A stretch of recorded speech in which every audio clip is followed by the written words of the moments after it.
What's up, everybody? This is Dark Macek with Brutally Delicious, coming into the review of Judicator's brand new album, Concord. So for once, we've got some American power metal. Seriously, I thought it was going to be Sweden or Finland. No, this shit is from Salt Lake City. Thank you, countrymen. So they're a band I had not heard of. I was given the power metal label, so I thought, hey, why not? In the best way possible, the band did not sound like what I thought they would. They're still definitely at least power metal tinged, but it was not generic. What I was expecting was super high tenor vocals and double bass drumming on every song and songs about dragons. And we've got some of that, but there's just so much more. At a lot of points throughout the album, I was thinking this is a great metal album that has power metal moments. It might even be majority power metal, but it's not sticking to a formula. For one, there's way more riffs. I think most power metal is usually just sustained chords or like tremolo pick 16th notes of a chord. Seriously, it's like they sat down with a guitar and tried to write something that worked around the idea instead of just, okay, we're going to go now from B minor to G and the guitar is just going to play a B and a G. Vocally, I was reminded of Visions of Atlantis. Now, I don't think there's any female vocals here, minus like an occasional guest moment, but his melodies, his delivery, and I think even his own way of harmonizing with himself reminded me of this very clean, seamless vocal approach and layering that Visions of Atlantis has. You know, times when you can barely tell there's more than one vocal track. Production on this is absolutely great. Beyond the vocals, the drums sound thundering. I think that's my go-to term, but I really thought it this time. And without much further ado, let's talk about some songs. Call Us Out of Slumber.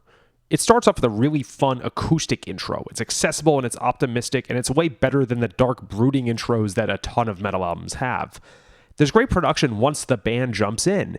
It seems power-ish, but not campy, but at the same time more epic than, I don't know, Gravedigger.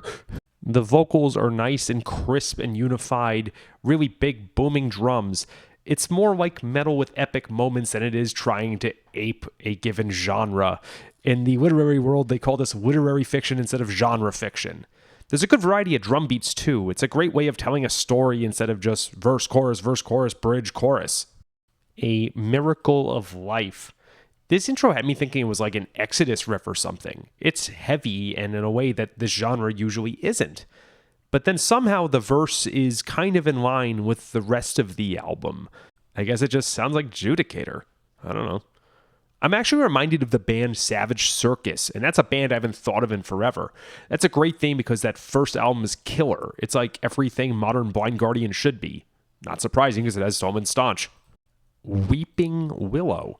This is oddly emotional without being a typical ballad. It's, electric guitars and they're distorted. It's not clean electric guitars, but the delivery is somehow mournful without being abnormally slow or some other metal parlor trick.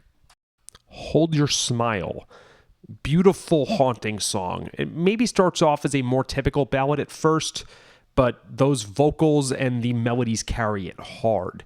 It doesn't actually sound like a typical ballad compositionally, just in terms of the instrumentation. This is where you get your soft textures and styles. Maybe I'm biased because I watched Bram Stoker's last night, but I think this could be a great soundtrack song to a vampire movie.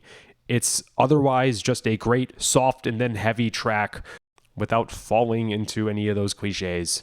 Last but not least, Blood Meridian. This is a great journey, and the songwriting has variety out the ass. There's great vocal melodies, especially as they pertain for telling a story. There's great tempo changes. The drums vary it up. What a great closer and a perfect ending for St. Patrick's Day. That's the day I'm recording this. Wow, so maybe we Americans actually can make good modern metal. It was something that always bothered me is that since, the big four of thrash in the early 90s, almost all good metal is not coming from the States. But nonetheless, great album that makes you want to go back and check out what I've been missing for the past 13 years because this band's apparently been out since 2012. Try to tour the US soon. Rock on.